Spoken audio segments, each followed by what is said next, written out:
Fala pessoal, sejam muito bem-vindos. Esse é o segundo episódio do nosso canal Dados Soberano, onde nós juntamos profissionais de marketing, tecnologia e growth para poder falar de dados, governança, o Data Driven, que hoje é um grande motor aí de aquisição e retenção de clientes.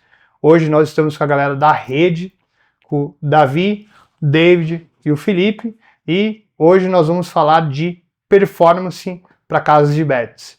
Davi, quer explicar para a gente o que é a rede? Claro. Pessoal, muito prazer. Boa tarde, né? Eu sou o Davi, estrategista digital. Hoje a gente já atua na rede, que ela é um braço, né, basicamente, de grupos de bets, no caso. Hoje, no mercado regulamentado, uma bet com a licença, ela consegue ter em torno aí de 3 casas, né, dentro do grupo dela. Então, hoje a gente atua na empresa Rede com o grupo F12, que no caso a rede é um braço de um grupo de aposta, onde a gente tem KPIs para atingir e alcançar para melhorar a performance daquele grupo. Então, se resume basicamente a isso. Hoje a gente está aqui com o nosso David, que é o nosso publicitário, né, da rede, e com o nosso head de CRM, que é o Filipão.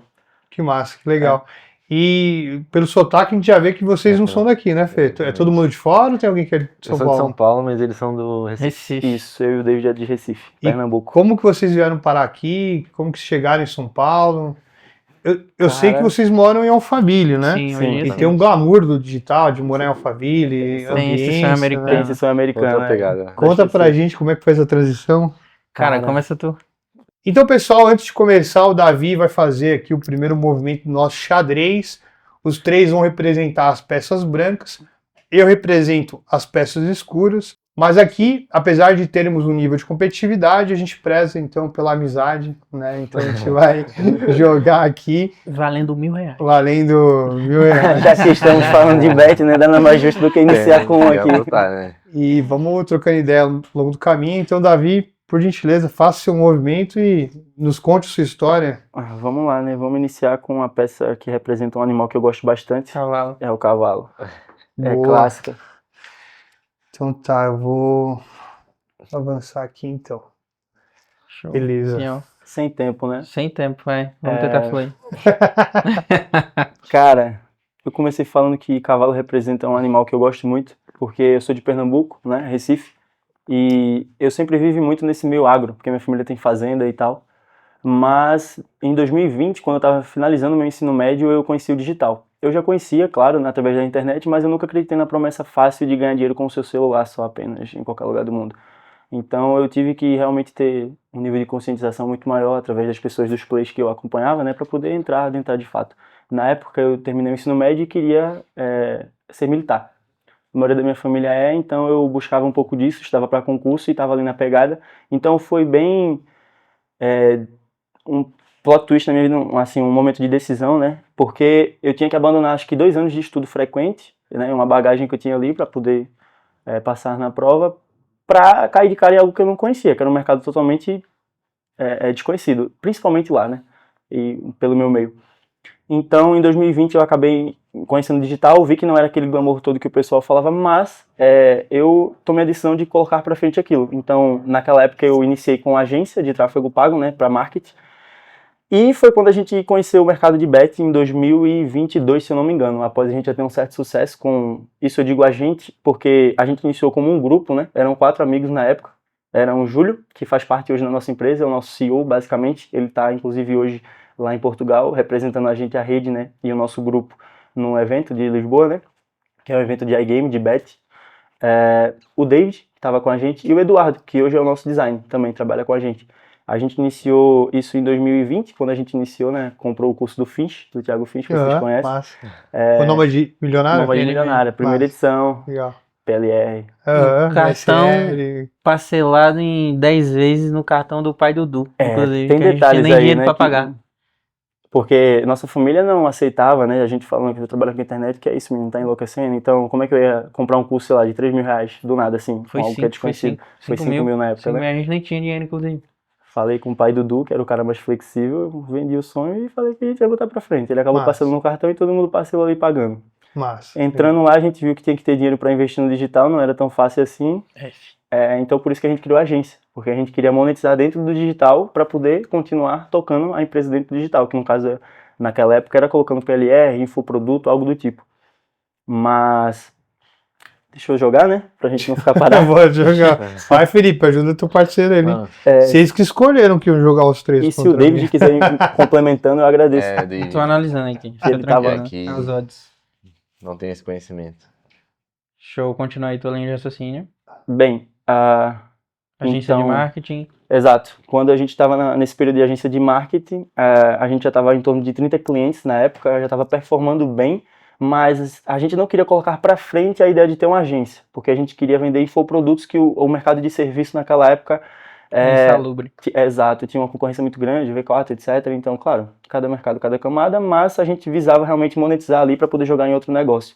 E foi quando apareceu a oportunidade de a gente comprar uma mentoria de um cara que eu acompanhava, que era de tráfego, eu acompanhava pelas estratégias que ele passava, né, para adquirir clientes, etc., como você fazer a gestão ali da sua agência. Do nada ele começou a postar um sprint de resultado, vendendo na QIFI, etc. 10 Eu- mil reais, É, 50 mil reais. Tipo, 10 mil reais em 3 dias de resultado. Eu, caralho, como assim? O que é que você tá fazendo? Aí ele, 10 mil reais pra eu te falar. Aí eu, 10 mil reais pra ele contar o que ele tava fazendo. Uma ligação. uma ligação. Aí eu, caralho, velho, e aí? Tipo, o que é que a gente faz? E eu tinha esse dinheiro em caixa, só que era caixa de clientes, que se um cliente saísse eu tinha que dar o reembolso a ele, etc. Pô, pegamos tudo que tinha em caixa, compramos uma mentoria, tinha que ter dinheiro pra investir, obviamente eu sabia, né? A gente já tinha se antecipado pra isso, pegou um cartão de 1.000 reais pra tocar a operação. E quando a gente entrou na mentoria que ele abriu, que era a Bet, era simplesmente, o mercado estava se iniciando, na época a gente não sabia nem como funcionava o próprio ecossistema de Bet, que era a questão de revenue share, CPA, que a gente tem, né? GGR, GGR, que são Betcash. comissões que uma pessoa que trabalha Uhum. com Bet recebe. A gente não tinha conhecimento nenhum disso, ele apresentou simplesmente um mecanismo que era um infoproduto de Bet, o cara dava disponibilidade a uma sala de sinais, basicamente ali de roleta, e vendia esse infoproduto. A gente não tinha a parte de comissionamento da casa, a gente nem sabia que isso existia. Então a meta da mentoria, obviamente, ele tinha um mecanismo, a gente não ia na loucura pagar 10 mil reais por uma ligação. Ele falava no mecanismo dele que em 30 dias, né, a gente ia bater esse valor da mentoria, voltando pra gente do investimento. A gente bateu em 15 esse valor. Em Foi. 30 a gente bateu 30 mil. Então foi aí que a gente começou a entender do mercado. Obviamente a gente sempre teve uma dinâmica de entender o todo do macro, então a gente não entendia do mercado, vamos entender. Foi aí que a gente descobriu que existia CPA, Heavy e toda a parte... Explica o contexto da gente fazer 30 mil reais, que tipo, era só eu e tu, dois nordestinos, trancado no quarto com 2 notebooks e uma mesa de plástico. 2 meninos de 19 anos. Massa, hein, Tipo, cara? 30 mil Legal. reais em menos de um mês. Aí, Exato. tipo, Foi bem milionário. bem sinistro, porque a gente estava ali, beleza, eu movimentava, só que, por exemplo, esse valor de 30 clientes que eu falei era gradual.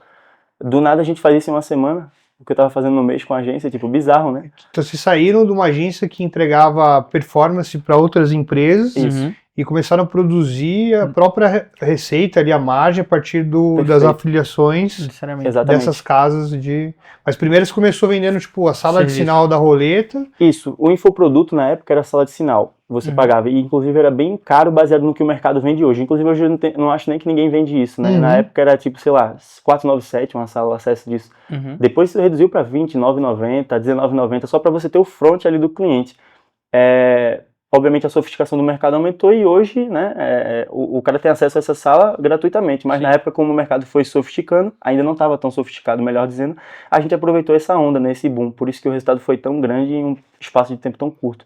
E vocês pegaram essa grana, como é que foi? Reinvestiram? Separaram uma parte para vocês? Cara, a gente sempre teve uma visão de ficar milionário. Então a gente nunca pegava pra gente a grana. A gente nunca teve Prolabore, por exemplo, nessa época. A gente Exato. tinha 19 anos, morava com os pais. Obviamente tinha todo o conflito de estar em casa, trabalhando em casa, com sua família vendo você dizer que está trabalhando, porque ela não sabe de fato o que você está fazendo ali, exato. ela nem entende. E você ainda ajudar nas contas de casa, mesmo você sabendo que está caindo, sei lá, 10 mil reais por semana na sua conta. Porque a gente sempre pegava esse dinheiro e voltava na operação. A gente queria dobrar. Going. A nossa meta não era só fazer o dinheiro, era fazer, sei lá, 100 mil por mês, agora é 1 milhão a meta. Então sempre foi muito all-in nisso. Nessa jornada, obviamente, a gente erra muito, porque testa muito para acertar, então acaba que a gente torrou muito caixa, aprendeu, obviamente, hoje a gente Falei 5 empresas até agora. Sim. fala em 5 empresas, mas tudo isso foi experiência, né, para saber o que não fazer, que é o que é importante, eu acho, nessa Exato. jornada dos erros. Mas a gente acabou que, como o mercado foi ficando um pouco prostituído nesse meio termo, a gente não engajou tanto nele. A gente se manteve um pouco presente, mas acabou que não continuou a gente foi para frente de mercados tradicionais, mercados digitais sem ser tão puxando para esse lado de bet, né? Algo como a gente E-commerce, e-commerce, imobiliário, infoproduto. E isso deu base para a gente justamente atuar no de bet hoje com a performance que a gente tem. Porque capacitou muita gente. A parte de e-commerce, essa parte do branding em si da parada, trouxe a gente mais próximo para aplicar isso no mercado de bet. Então, quando foi fazer Felipe, eu vou fazer meu movimento, hein? Quero ver você fazer o próximo. Ui, né? É contigo, Felipe. É comigo. E Davi, me fala aí como é que foi quando vocês vieram para cá, como é que foi esse convite, o que trouxe? Me conta um pouco da chegada de vocês em São Paulo. Cara, foi bem aleatória. Foi uma ligação do Júlio, que é o cara que eu mencionei que ele tá lá em Portugal, né? Representando a gente, é o nosso CEO, nosso parceiro de trabalho, nosso amigo. Ele ligou num domingo, eu acho, de manhã. No domingo. Antes da gente competir jiu-jitsu, inclusive. Exato. Literalmente antes. E lembrando, só dando um panorama do que eu não contei até chegar aqui, obviamente a gente fez esses testes, fizemos essas empresas e acabou que nesse momento, no meu termo, cada um foi para um lado para poder atuar da sua maneira. Ele foi ser estrategista de e-commerce focado, eu me mantive com meus projetos de performance. Vocês se separaram então durante o período? Sim. O Júlio, ele... Foi um ADR. O Júlio, ele foi para a parte de performance ali, de e-commerce também, junto com o David, não na mesma empresa, mas prestando os mesmos serviços. Isso qualificou também eles, obviamente, capacitou, né? E o Júlio, ele recebeu uma proposta, no caso ele buscou essa proposta, né? O Marcos Baltitz, que é um cara que era estrategista e ele foi contratado pela Reels, que é uma casa de aposta, ele fez um post falando que precisava de um head de performance lá, de afiliado. E o Júlio foi lá e comentou e conseguiu o contrato, simplesmente. Foi atrás do cara e foi contratado pela ReelsBet, que é uma casa. E isso abriu portas para ele, obviamente, ele conseguiu performar lá dentro e alcançou voos maiores, obviamente, fechando outros projetos. E nesse ano, em maio, eu acho, né? Uhum. Ele ligou pra gente no domingo, do nada. Preciso de vocês. A passagem tá comprada pra quinta-feira aqui, pra São Paulo. O negócio tá doido aqui e preciso da minha equipe junta pra poder a gente tocar aqui. E a gente sem entender nada. Eu nem sabia que eu tinha saído da Reels, fechou outro projeto, algo do tipo. Isso foi esse ano em maio. Foi esse ano, que legal. Esse ano. A gente tava passando, tanto eu como o David lá em Pernambuco, Um momento de loja, momento de loja, né? Então foi bem louco na jornada da gente isso. A gente veio pra cá com a proposta de CRM, que ele chamou a gente porque é o core da empresa, né, que a gente atua hoje, que é a retenção, você trazer uma experiência ali boa para o usuário. Então ele trouxe a gente para atuar nessa área e a gente expandiu tanto que a gente teve que delegar um pouco desse quesito para focar mais na parte também de performance com aquisição, né? Uhum. Que hoje é o que eu e o David tá focado mais e ele tá no back aqui na parte da retenção, ajudando a manter, né, os nossos usuários ativos e bem engajados. Então a gente veio pra cá do nada, no domingo ele ligou de manhã, na quinta a gente já tava voando pra Alphaville pra poder iniciar os trabalhos. Deixando tudo, bicicleta, cachorro, Tudo, abandonou notebook. tudo. Ele tinha cachorro, eu também tinha. Massa. Tivemos que deixar tudo lá. A gente, pra cá. a gente aprende que sem botar a pele no jogo e assumir riscos, a gente não constrói nada grande na vida. Quem não morre não vê Deus, né? É uma lei da física, Oi? né? Quem não morre não vê Deus, né? Quem não morre não vê Deus. Tem que mexer Espero o Deus. ver um dia distante um pouquinho. Ontem no jiu-jitsu, o cara, eu tô vendo Deus todo dia aqui, pô, pelo amor de Deus. Mas é isso aí, cara. Tem hora que vem algumas coisas que a gente não sabe por que vem, de onde vem, como lidar, e a gente vai aprendendo a criar casca, resiliência. 100%. E você falou uma coisa que eu achei muito interessante, que é o mais importante do que saber onde você quer ir, o que fazer, é sobre onde você não quer ir, Sim. o que não fazer. Exatamente. E por eliminação, às vezes você já se encaminha naturalmente para aquilo que é teu, né? Com certeza, eu sei onde não pisar aqui. Pois e é. Bem melhor. E eu vejo que vocês vêm para Alphaville, assim, eu tive a oportunidade de conhecer vocês durante essa jornada. O Júlio foi indicado por uma outra pessoa que também trabalha com CRM, e eu comecei a entender que vieram muitas pessoas desses mercados que atuavam como gestor de tráfego, gestor de automação ali, e se criou então uma demanda de profissionais que atuam em CRM. Perfeito. Né? E pelo que me parece, vocês são muito bons em criar essas estratégias de CRM para essas casas. Sim. Sim. Agora, numa janela de 6 meses ali que vocês estão hoje no Alphaville, atuando, tendo pista, fazendo o nome de vocês, tipo assim, para você poder ancorar uma referência do que vocês vêm construindo ao longo desses últimos 6 meses, sabe? Show. Tá. Então, foi assim, a gente começou com o Júlio na parte de CRM de uma casa de aposta. E aí o dono dessa casa de aposta gostou do nosso trabalho e surgiu a oportunidade de lançar a rede, né? Que a rede é uma empresa como um braço do grupo F12. Então, a gente começou com uma operação com um influencer. Esse influencer tinha uma base bem grande, e aí a gente fez um trabalho de retenção com ele, e também aquisição, mas a gente estava focado mais na retenção porque ele já tinha uma base muito grande. Então a gente focou em gamificação com todo o grupo daquele cara, daquele influencer, a gente focou em minigames para o pessoal, a gente focou em ofertas que aumentavam o ticket médio daquele pessoal. Então a gente tentou aumentar ao máximo o ticket do pessoal e fazer uma experiência muito legal lá dentro, com o grupo do influencer. Dentro do que você diz, é dentro da plataforma que os players jogam. Exatamente. Perfeito. Não somente porque, tipo, na estratégia que a gente implementa, não só a gente, mas como o mercado funciona, tipo, tu vai trabalhar com diferentes touch points, criando um ecossistema para fazer com que o cara saia do ponto A ao ponto B. De exemplo, desde o anúncio que a gente cria, até a landing page que ele vai cair, até o grupo no WhatsApp que ele vai estar presente, até a comunicação no Reels do Instagram que ele vê da gente, até o pop-up que ele viu no site, até o SMS que ele recebeu no celular, até a ligação específica com o nome dele. Tipo, todo esse lastro que a gente cria para de fato criar uma experiência para o cara, para ter como colateral o que ele pontuou, que é, por conseguinte, exemplo, um aumento de ticket médio, é um aumento de LTV. Exatamente. Tipo, são coisas mínimas que no amontoado tem impactos enormes que ele pode pontuar, tipo, a título de métrica. Exatamente. Eu vejo ali, né, as métricas das campanhas de cliques de SMS são impressionantes. CTR muito bom, né? As de vocês são as maiores que a gente vê ali na empresa. O cara que faz é bom, pô. Fica feliz. O cara é O brabo. copy fica feliz, o cara O que faz a Copy fica feliz com esse elogio. Não é só um trabalho de copy, né? Aham. Porque envolve o cluster que vocês Sim, fazem, o sempre, bônus que exato. cria. Justo. Hoje a Bet está muito lastreada na questão de dados, né? Para a gente atuar hoje em Bet corretamente, você tem que ter dados. Exatamente. Né? Acho que é o core da parada. Não é nem mais a mídia, o foco hoje eu acho que não é nem na aquisição de novos clientes, é como você retém os que você tem da melhor forma possível. Entendeu? Acho que o que ele fala vem muito disso, né?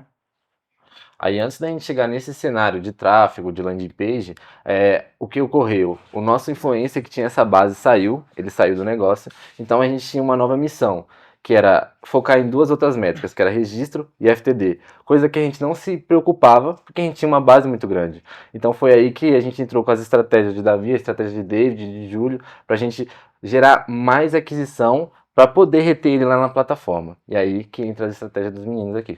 E o que é o FTD? First Time Deposit. É o primeiro depósito. do cliente. Isso é uma métrica relevante para vocês. Bastante. Crucial, Muito significa oxigênio para o Exato. negócio. É como se fosse a front. venda de um e-commerce. É a primeira compra, né, do cliente no nosso ecossistema. Ele deposita, ele acredita, né? Ele tem ali confiança para poder colocar o valor dele e entrar na jornada dele que a gente cria ali para ele.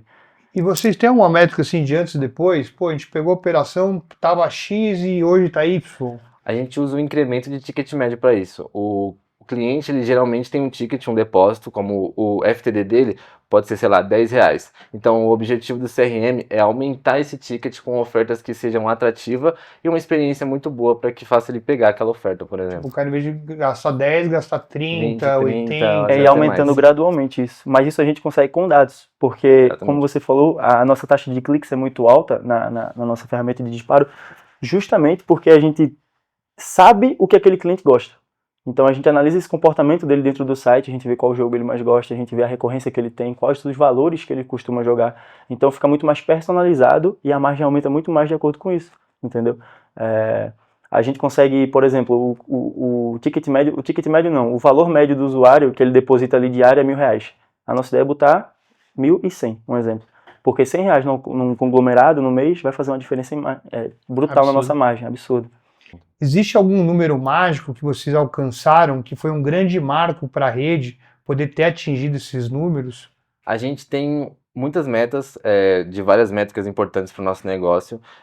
Tem a de FTD, mas também é a de depósito, que é a Attribution Value através da nossa plataforma de CRM. É com ela que a gente consegue saber se nossas campanhas estão gerando mais depósito ou não, ou se estão gerando mais turnover. O turnover é uma métrica que a gente olha mais acima, mas um valor de depósito para nossa base que a gente tem hoje seria 300 a 400k por dia, com as campanhas que a gente faz. Então, hoje, o incremento de receita que vocês trazem com a segmentação de campanha impacta ali de 300, 400 mil reais dia. A mais. A mais do que a casa já faturaria apenas Exato. fazendo compra de mídia tradicional. Exatamente. Exato. Uma Caramba. base entre 40 a 60 mil pessoas, por exemplo. Caramba, isso é brutal. Sim. E vocês veem outros profissionais do mercado trilhando o mesmo caminho, tendo os mesmos resultados? Ou isso hoje é algo que é uma propriedade intelectual da rede? Como que o mercado ele vem entendendo isso? E ele se aperfeiçoou com isso ou é isso uma estratégia de vocês ali? Como é que... Olha, fazendo um benchmarking de outras marcas, outras bets, eu vejo o nosso cenário como disruptivo no mercado de bets. Porque a gente tem uma base pequena e consegue transformar isso em um alto Resultados. valor de attribution value, por exemplo, ou gerando mais FTD como consequência da estratégia. Uhum. E vocês pensam em ensinar outros profissionais do mercado a atuarem como vocês atuam hoje nas empresas? Sim, geralmente quando a gente escolhe alguém para trabalhar com a gente pega o cara lá que não sabe nada e treina ele, porque a gente entende que ele faz com mais garra as coisas quando ele só tem aquela vontade. Não necessariamente ele tem que saber cognitivamente aquilo, mas ele tem a vontade de aprender e querer aprender mais. Porque a gente entendeu que as pessoas que trabalham hoje com CRM de bet, as que performam de fato, ou elas passavam um tempo, ou elas já tinham um tempo de bet, ou elas vieram do mercado tradicional e teve que se converter para bet, e isso exige um período de adaptação, não tem aquela curva de aprendizado. Uhum. E dito isso, a gente hoje não busca contratar profissionais que já estejam qualificados no mercado, mas pessoas do zero para poder a gente qualificar. E por isso a gente lançou, né, uma plataforma de educação, ela vai ser lançada, no caso já está tudo pronto, que é a Bgrowth, que ela é justamente focada nessa questão de CRM, que é para educar e ensinar o cara essa nova profissão, para ele ter uma noção maior do mercado e ele conseguir se inserir de uma maneira correta no mercado regulamentado hoje. Porque antes, para você entrar em bet, por exemplo, você teria que entrar, por exemplo, como afiliado ou trabalhando como CLT ali dentro da bet. Sim.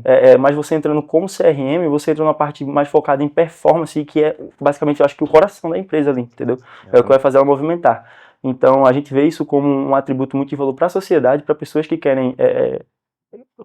digamos que entrar em mercados novos, né, mudar de carreira, mas para algo fixo, não algo tão abstrato assim como é o digital, né, que não tem tanto definido assim a profissão. Mas a gente entendeu que boa vontade é um requisito Necessariamente. importante, Sim. mas também tem hard skills ali que o cara vai ter que desempenhar para fazer o que vocês fazem, né? Com certeza. Se esse cara querer começar a estudar alguma coisa, por onde que ele pode começar? Tem algum caminho que vocês sugerem? Eu diria que data driving é o ápice. O cara saber olhar um dado e tentar entender como aquilo pode modificar na estratégia que a gente está colocando é o ápice, assim, é a melhor hard skill que pode ter. Sim, dados. Dados. Eu iria mais para a parte de atenção. De exemplo, se a gente precisa o tempo todo estar jogando pessoas novas dentro dessa estrutura, como, no nosso caso, que somos consumidores de redes sociais, como os conteúdos virais que estão nas redes hoje, eu consigo copiar aquilo que está funcionando e adequar para a mensagem que eu quero passar da minha marca. Como eu consigo criar esse canal de aquisição de atenção para gerar no cara a curiosidade de em algum momento ele pesquisar ou entrar dentro da minha estrutura para aí sim eu começar a trabalhar com coisas como ele pontuou data driving, que é tipo assim, ok, eu consegui criar um vídeo de 1 minuto. Nesse um vídeo de 1 minuto, 100 pessoas viram. Dessas 6 pessoas que viram meu vídeo, 10% delas viram até o final. Ok, baseado nisso aqui, nesse dado, o que fez essas pessoas chegarem até o final e o que provavelmente fez com que as pessoas não chegassem. Eu começaria por aí, tipo assim, como eu consigo cativar a atenção das pessoas baseado naquilo que está sendo comunicado nas mídias. E a gente fala apenas em mídias tradicionais, de inbound, de anúncios, ou tem outras mídias que a gente pode trazer para a estratégia de data drive para poder ter melhores resultados? Tudo. Desde eu gosto de ver show de comédia, de entender como os comediantes cativam a atenção da audiência, de tipo assim, ele fala uma piada, grande parte da audiência sorriu. Por que essa rapaziada sorriu? Tipo assim, o que ele falou de fato que cativou a atenção daquele cara? No jornal, quando eu vejo uma tragédia, por que a forma que aquele cara comunicou aquela tragédia me cativou? O Reels que eu tô vendo uma menina gata dançando. Por que eu tô olhando pra aquela menina gata? É o abdômen dela? É a roupa que ela tá utilizando? Aí, tipo assim, eu tento pegar o máximo de coisas desconexas possíveis, enxergar padrões que estão em todas elas e, baseado nisso aqui, criar a minha linha de comunicação. Perfeito. Exatamente. Muito atrelado ao comportamento humano, né? Do É. consumidor. Aham. Usando essa analogia na plataforma, por exemplo, por que que um cliente ele prefere jogar no Fortnite Tiger e não joga em outro jogo, como por exemplo Starlight Princess? A gente tem que ter essas perguntas na cabeça para conseguir desenvolver uma boa experiência para o usuário e conseguir aumentar o ticket do jeito que a gente aumenta. A gente fala muito em empatia no mercado, de se colocar no lugar da nossa audiência, mas na hora da gente criar esses hacks, é tudo neuromarketing, né? Exatamente. Com certeza. Dopamina, ali, alguns gatilhos. Mas eu vejo que o maior desafio hoje é a gente conseguir fazer a nossa mensagem chegar para as pessoas certas. Sim. É porque hoje a Meta não entrega mais anúncios e traz leads qualificados como foi um dia. Justo. É Certo? verdade. Então, o que eu vejo é que muitas empresas elas adotam estratégias de ter pontos de comunicação direto com seus clientes. Isso. Exatamente. Alinhado ainda com a mídia de influenciadores, que é muito forte no mercado de bet. Pois é. Porque é uma aquisição que, como o tráfego pago, o leilão ele foi ficando cada vez mais caro, com mais pessoas anunciando, inclusive pessoas que não são do mercado regulamentado. Se você for competir por preço e praça, vai ficar difícil. Sim. Porque você vai estar sempre abaixando sua oferta ali, diminuindo sua barreira de entrada, mas ao mesmo tempo pode trazer pessoas desqualificadas, que são curiosos. E hoje, acho que o mercado de bet está voltado mais para a retenção, como a gente está batendo aqui. Não pegar aquele cara que ele é curioso, que ele só veio na primeira oferta. O primeiro FTD, como a gente falou, é uma métrica muito importante, mas ela não significa a vitória da jornada ali do usuário, né? O LTV é mais importante. O LTV é o mais importante, ele se manter ali na casa ativo. E para isso a gente tem que ter uma transparência com ele. A gente tem que fazer com que ele se sinta especial e que ele mantenha ali na casa, né, movimentando. Para isso a gente usa muito os influenciadores, né, os experts, que são as pessoas que mostram o rosto ali, que humanizam a marca, para poder gerar essa conexão e confiança com o nosso público, para que eles se mantenham atuando ali com a gente, ativos. E, inclusive, tem estratégias que a gente coloca a voz do expert para fazer ligações automáticas, Sim, depois sim. SMS. Conheço a empresa. Conheço uma empresa boas empresas, muito boa. com bons Top fornecedores 100, aí, ó. Não queria fazer merchan. O que eu percebo é que muitas vezes a pessoa que ela recebe uma ligação na voz do influenciador que trouxe ela para casa, isso naturalmente gera uma sinestesia nela, Total. que, cara, é awareness, quebra de objeção, nível de Tudo. consciência, Sim. e no tempo que o cara tá ligando para ela já tá recebendo um SMS com a oferta do bônus e o link para ela poder jogar. Sim. E as taxas de conversão são incríveis, são Altíssimas. absurdas, Altíssimas. né? Comparado a outros mercados, não bate. E se nós estivéssemos usando uma voz genérica para uma base genérica, com certeza Não não. performaria Tipo, tanto. ia lembrar coisas como o serviço da TIM que ninguém gosta. Exato. Tipo, quando a gente vai criar, exemplo, uma ligação, eu tento iniciar ela com um elogio ou com uma piada de exemplo, ei gatinho, tá com saudade de mim? Imagina seu João, que é casado com a esposa dele ciumenta e bota essa ligação em casa. É Obviamente, verdade. vai causar uma discussão, provavelmente, mas grande perceptivo do nosso público gosta bastante. E por isso, inclusive, o CTR dos nossos SMS aumentam, justamente por conta da ligação, que ela tá lá, ei gatinho, que saudade de você, lembra do que eu falei hoje na comunidade? Que tipo, a gente cria essa linha de raciocínio, de caraca, tu viu uma parada, eu vou comunicar com a minha voz aquilo que tu viu, pra cravar na tua cabeça a minha presença, de sempre que tu lembrar da minha voz, tu vai associar isso aqui a um benefício. Aí eu crio na cabecinha do meu lead esse ecossistema aqui. Tu me vê, tu me ouve, tu sabe que tu vai ganhar alguma coisa. Caraca, Sim. tu desenvolveu isso ou não? Desenvolvi, eu... Boa. Cara, você tá bravo, hein, David? Bom, David, então você criou uma forma própria de enxergar as coisas, encontrou um padrão ali e vem dando certo. Vem dando certo. Tipo assim, uma parada que eu faço pra validar as minhas estratégias, tipo aqui, sendo bem íntimo com vocês, é modelar a forma que eu converso com as meninas que eu fico. De exemplo, quando eu mando uma mensagem no WhatsApp e várias delas respondem, eu sei que, caraca, tem um padrão ali. Quando eu ligo pra uma menina e ela me atende, eu sinto que o nível de pessoalidade da gente aumenta e eu consigo progredir a conversar ainda mais. Aí eu meio que peguei essa forma de conversar pessoalmente com outra pessoa no tete-a-tete e repliquei pra massa.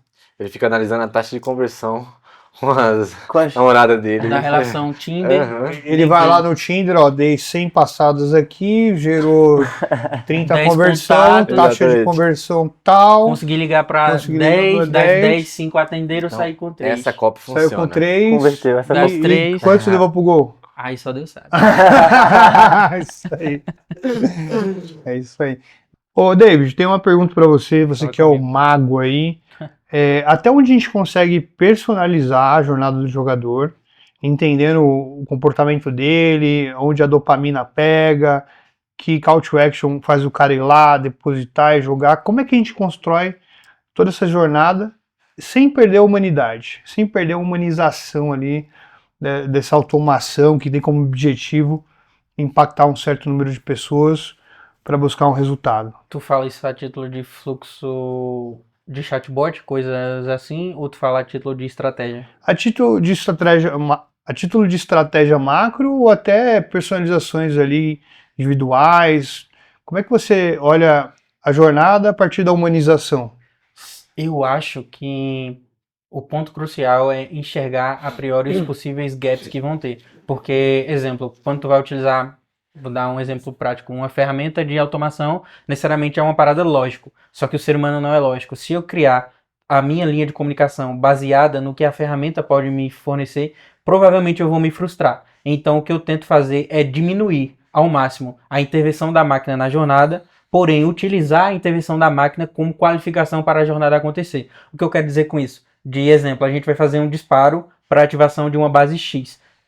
Na primeira mensagem em si, faz total sentido eu utilizar um áudio já gravado com uma mensagem genérica, ampla, ofertando benefícios X. De exemplo, que saudade de você, faz tanto tempo que tu não aparece aqui, a gente tá com tal oferta liberada. Tá a fim de saber mais? Aí o cara provavelmente vai clicar sim ou não. Para as pessoas que clicarem sim, eu crio outro fluxo, sabendo que nesse fluxo eu vou deixar um gap assim que possível para a resposta manual, seja de mensagem, seja de uma campanha específica, seja de uma ativação dentro do site, e outro fluxo semelhante para os indivíduos que vão falar não. Então eu tendo a reduzir a complexidade maquinal do processo e ao mesmo tempo eu tento ser amplo com espaços de especificidade. Não sei se eu me fiz claro. Sim. Então você entende o ponto da jornada que aquele lead está e cria uma comunicação orientada ao momento dele daquela jornada, naquele dia, naquele momento, naquela específico. ação. Exato. Né? E aí as copies são sempre orientadas a comportamentos que ele já vem tendo dentro do ecossistema, de coisas que ele gosta de utilizar. Exato. E hoje você, quando vê essas métricas de retenção e você entende que os jogadores estão frequentando de forma mais ativa as casas, Sim. me parece também um indicador de saúde de que a pessoa está gostando de estar ali 100%. e que ela provavelmente também está tendo ganhos, não apenas perdas, igual as pessoas acham que só se perde em casas de bet. Não, de Não, forma não. alguma. Né? Você pode explicar um pouco dessa questão ali o cara entrou, criou expectativa, ganhou, não ganhou, como é que o usuário se comporta Sim, dentro dessas lógicas? Extremamente. eu acho melhor você falar disso, A título de perda, de perda. Cara, o que a gente tenta fazer é criar ofertas específicas para clusters específicos. O que eu quero dizer com isso?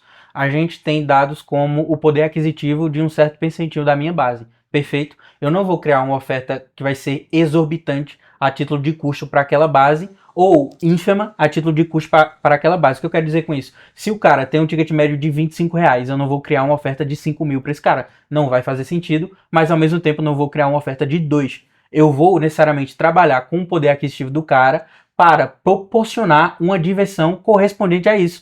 Ou seja, eu não vou fomentar coisas como vício, coisas como gaste seu dinheiro, não. É ter uma oferta que é equivalente ao quanto tu pode pagar. Exemplo, tu vai pagar R$12 para tu ganhar 20 giros no teu jogo favorito, que é aquilo que tu já gosta de fazer, é aquilo que, sei lá, sexta-feira quando tu sai com os teus amigos no bar, tu coloca lá, vamos jogar aqui um backbull, todo mundo junto. É uma parada sua, é uma parada cultural. Entretenimento, né? É uma diversão que a gente tá tentando expor, né, com as bets. A gente tenta trabalhar não a questão do curioso, como eu tô falando, mas do cara que vem para se tornar fiel à marca. Por isso que a gente utiliza influência, como eu recapitulo, porque isso faz com que ele tenha um senso de pertencimento e comunidade dentro da casa da plataforma. A gente tenta fazer que a aposta seja uma experiência divertida para o cliente. O que o David acabou de explicar é um método que a gente usa de RFM, que é Recência, Frequência e Valor Monetário. Ou seja, a frequência que aquele jogador joga, o valor que ele joga, a gente não faz ser muito mais do que o normal. A gente só tenta fazer divertido para o nível de perfil dele na plataforma, entendeu? E para isso vocês não se preocupam apenas em quantidade de pessoas que vão estar naquele grupo, mas pelo que eu entendi, pela qualidade das pessoas Exatamente. que estão naquele grupo, Exatamente. independente da quantidade. Uhum. Exatamente. Até porque eu vejo que vocês fazem campanhas, tem campanhas grandes e também 200 campanhas pessoas. menores, né? Uhum. E todas elas com boas taxas de conversão, que eu acho mais incrível. Porque é aquilo que tu pontuou no início, ou melhor, no decorrer da conversa, é a personalização de acordo com o dado.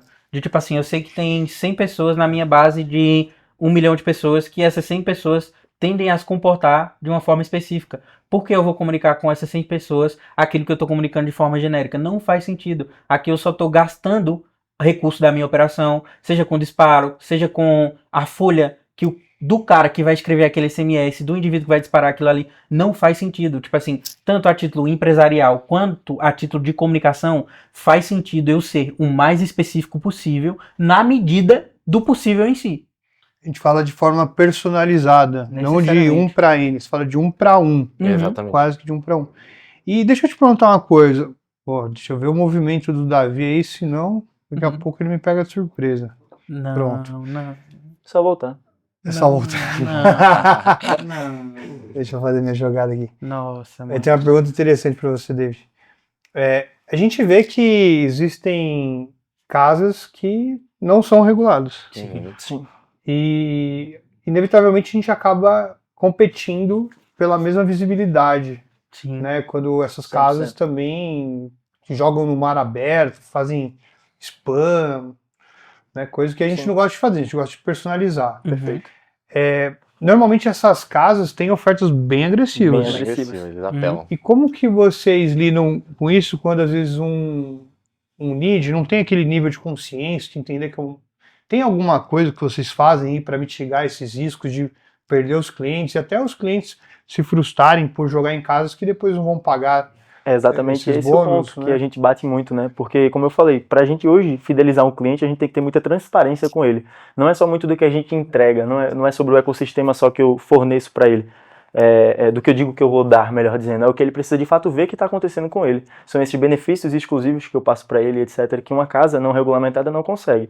Sabe, ela está muito no lucro do front do cliente. Não, eu estou no lucro dele daqui a 3 meses. Eu quero que ele fique comigo o máximo de tempo possível e satisfeito. Esse é o ponto. Não de uma forma forçada, onde eu vou estar, como o David falou, entrando em contato com ele em todos esses canais e deixando ele saturado com a minha comunicação. Muito pelo contrário, isso tem que ser atrativo para ele. Eu tenho que estar na mente dele de uma forma positiva. E é o que eu acho que uma casa não regulamentada, essas casas que têm ofertas agressivas não fazem. Elas, por exemplo, não têm um suporte tão dedicado quanto o nosso ao cliente, que é personalizado. Tem nem nome às vezes, né? Um monte Tem de nem número nome, lá, perfeito. né? A nossa comunicação com nossos VIPs, por exemplo, nossa base como geral, ela é muito próxima da pessoa. Então, qualquer problema que ele venha a ter, a gente está à disposição para poder ajudar ele, sabe?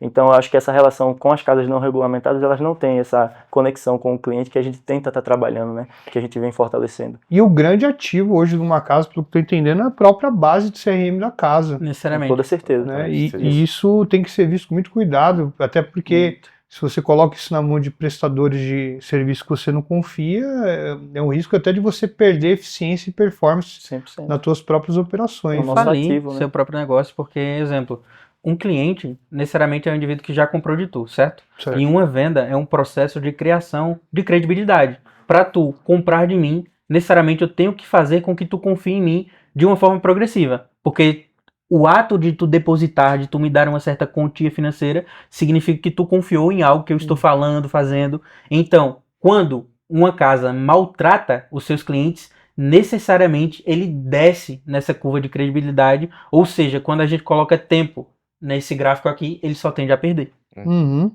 E o nosso melhor aliado é o compliance. A gente consegue ter essa conversa com o compliance para não ser tão apelativo e mesmo assim fazer uma experiência ser muito boa para o cliente.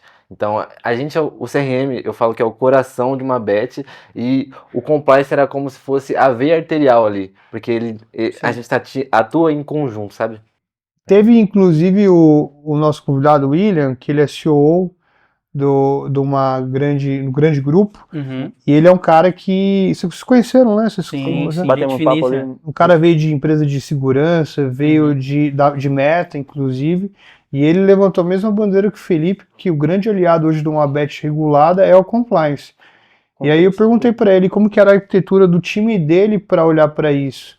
Ele me disse que lá eles têm como se fosse um comitê entre o time de risco e o time de marketing. Perfeito. Porque o time de risco também tem que aprovar os bônus do time de Sim. marketing para não vir aqueles caras que são os caça-bug, né? Que ele Aham, fala que são da exato. operação.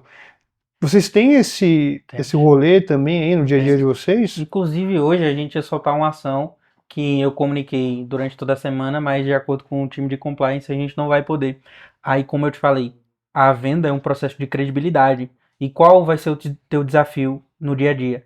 É conseguir alinhar a atratividade das tuas ofertas com aquilo que pode ser comunicado e como isso aqui deve ser comunicado. Ok, o que eu queria fazer não vai acontecer. Mas como eu consigo utilizar dessa situação caótica ao meu favor e ainda manter a confiança da minha comunidade? Eu vou pegar uma ação semelhante, que eu não posso especificar aqui, porque é uma parada da casa, e dar mais benefício ao cara do que ele ganharia antes, que é tipo assim, rapaziada, eu vou ser extremamente honesto com vocês. Eu não vou conseguir liberar aquele que eu falei, tá? Por conta de XPPO. Mas, para não falhar com vocês, eu consegui algo ainda melhor para todos vocês. Clica aqui que tá liberado. O compliance, eu acho que ele é um grande aliado Jogaram? para Tu jogou, Felipe? jogou, Joguei. Filipão. Jogou. Tu mexeu o que, peão? Cavalo. Peão. Hã? Peão. Peão pra frente. Nossa. Beleza. Expôs o rei. Nossa. Eu acho que o compliance, Eu ele não é manjo de xadrez. um grande aliado. Notório, notório, né? Ei, Filipão, Nossa. Foi ouvindo. se ele movimentar aí, lascou. É. Vamos lá. Eu acho que o compliance hoje ele é um grande aliado para a gente justamente nessa questão do LTV com o cliente, porque ele limita muitas vezes a própria casa, né, as pessoas que estão ali de frente à comunicação, que idealizam a comunicação até persuasiva, porém que a longo prazo talvez quebraria um pouco o lead. Então o compliance ele vem justamente para, beleza, o que você está ofertando ali de fato é crível, e aquilo vai se manter como benefício para o jogador, para que não seja aquela oferta agressiva de frente para o cara, ele acabe vindo, como eu falei, como curioso e não se mantenha com a gente no nosso ecossistema. Então, o compliance ele trabalha com que o que a gente seja comunicado de fato seja entregue e de fato faça bem para o jogador. Então, eu acho que ele limpa muito isso, né, das casas quando elas se regulamentam para que a comunicação ela seja boa para todos, entende? Parece que a impressão que eu tenho é que a gente vê no mercado digital que os caras até confundem. Antigamente, nicho black era rodar encapsulado porque a meta Sim. não aprovava. Uhum. Aí nicho black virou rodar fraude porque não sei, as pessoas elas foram entendendo esses funis, né? A gente teve o do Correios recentemente. Foi. Faz um tempo que eu não vejo, mas sinistro, Tem né? Mercado Livre. E a gente vê as pessoas vendendo como se fossem funis blacks e tal. Sim. Mas o que eu tô entendendo aqui é que às vezes o cara ele escolher fazer o caminho certo das coisas Compensa muito mais. pode ser ainda mais lucrativo do que ele fazer o errado. Com toda jeito certeza. mesmo, A longo né? prazo ele se beneficia muito mais. Muito mais. Ele pode ter até aquele boom inicial, mas a longo prazo, como o David explicou, ele decai. E se vocês... Quer falar, David? Não, pode falar. Se vocês quiserem mandar um recado para as pessoas, esses jovens que hoje vêm no Digital Oportunidade, mas que ainda não encontraram o melhor posicionamento, ou ainda mexem com algumas coisas de caráter duvidoso, né? Vocês como profissionais do segmento, não apenas pessoas que estão lá se aventurando, mas já posicionados e entregando resultado, que tipo de conselho vocês poderiam dar para esses jovens, David, Davi, Felipe? Eu acho que uma frase do Nassim Taleb, que é um escritor que eu gosto muito, foca em coisas que se provam com o tempo. Não adianta tu tentar surfar em uma onda do mercado, sabendo que provavelmente amanhã, no mês que vem, ou sei lá, daqui a um ano, aquilo não vai te sustentar. Eu acho que tu focar em criar habilidades que, independentemente do cenário, que independentemente do negócio, vão te dar a possibilidade de se manter, de fazer mais, de crescer, é necessariamente aquilo que tu tem que fazer, porque foi isso que eu fiz. Eu falo isso necessariamente vendendo meu peixe, tipo assim, um mágico acredita na sua própria mágica, mas foi isso que o Davi fez, foi isso que o Felipe fez, e até contando um pouquinho de jornada do herói, ninguém aqui teve uma grande condição, mas foi utilizando esse mecanismo que se validou, não só para nós três, mas para muitas pessoas que estão no nosso meio, eu acho que é aquilo que tem que fazer. Foca em criar habilidades que o mercado precisa e que vão te fazer sobreviver independentemente do cenário. Sim.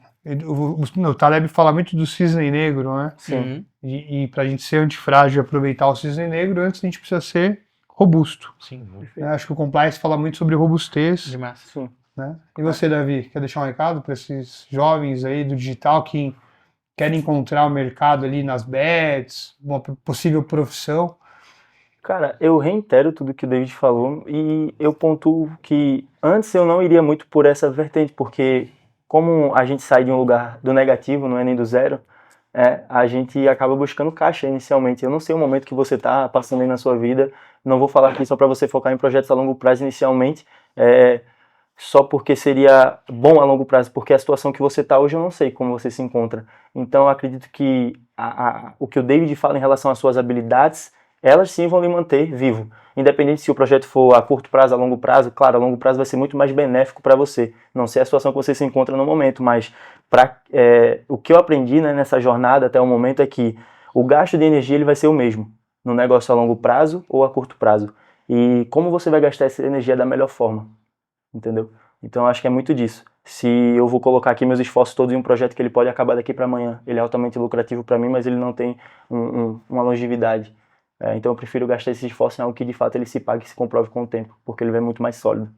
Acho A que é um pouco gente, disso. quando é jovem, investe em coisas para apagar incêndio, para o curto prazo, Imediatas. coisas não perene. Isso. A gente esquece que o jogo é de longo prazo, longo né? prazo. Até ver Deus, né? Sim, até A ver. gente vê Deus. É uma maratona. É né? uma Uma maratona. maratona. Que assim seja. E desenvolver habilidades faz todo sentido para quem quer Muito. permanecer no médio e longo prazo. Né? Ativo. Sim. Com constância, frequência. E você, Fê? Eu tenho uma ideia que eu tenho na minha cabeça. Eu sei que sempre tem dois caminhos. E o caminho certo, ele sempre tem um LTV maior, jogando na ideia de CRM. Então, sempre focar no LTV maior é a melhor coisa. Então, o caminho certo é sempre o melhor. Massa. Então tá bom. E aí, o que vocês querem fazer? Quanto tá dando, o tempo tá dando aí? 53. 53. A rotina tá interessante? Foi isso que tu imaginou? Ou tu quer pontuar algumas coisas? Não, tipo assim, tá como de é que tá? boa. Tá de boa? Ótimo.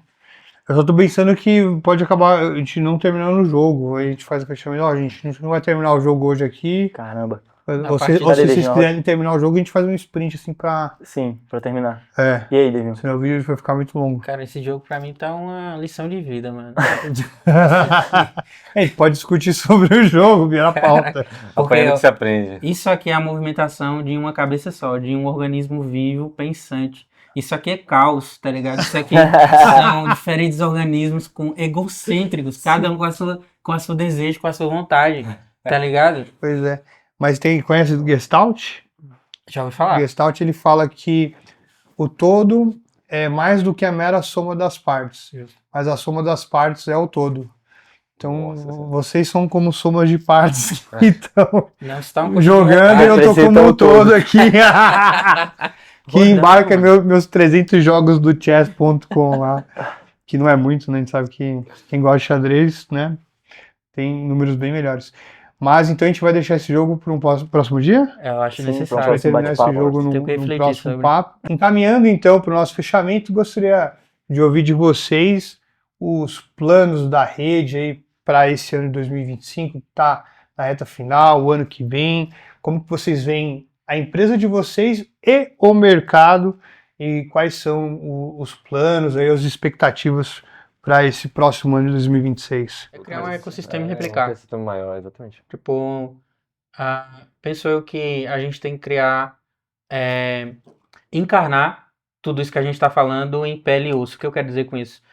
A nossa ideia é criar pessoas que vão ser a conexão direta com o público, que hoje em dia a gente tem um fenômeno de streamers. Tem cases como Marcola, como Yuri22, que são aberrações no bom sentido do mercado, mas por que esses caras funcionam tanto?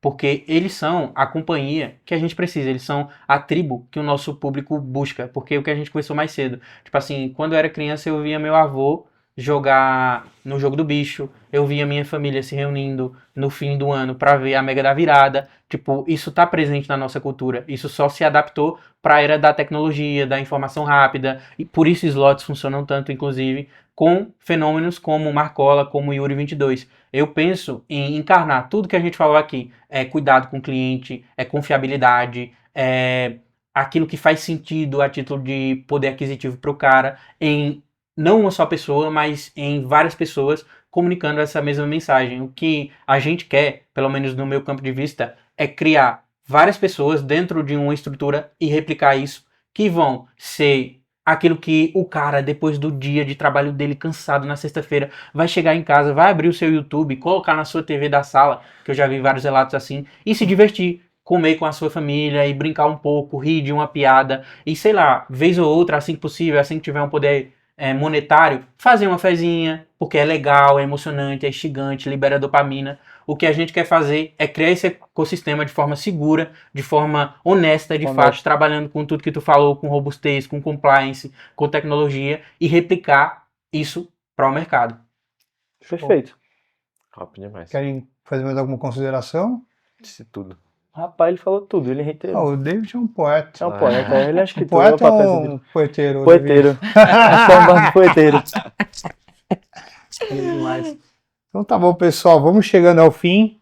Quero agradecer a presença de todos. Dizer que esse papo aqui foi papo de performance. Papo de performance. Se você é gestor de tráfego, automação, olha para o mercado de bets como um mercado que você pode se posicionar, até encontrar uma nova profissão, pode ter certeza que esses caras aqui são, como a gente fala, não é precursores, mas estão na vanguarda Sim. da construção do que é o futuro de mercado, do que é o futuro do mercado de gaming no Brasil. Então, vou deixar a rede social da galera aqui nos comentários. Perfeito. Se você gostou, curte, comente, compartilhe. Fique ligado no trabalho desses caras aqui. Eu te vejo na próxima. Muito obrigado.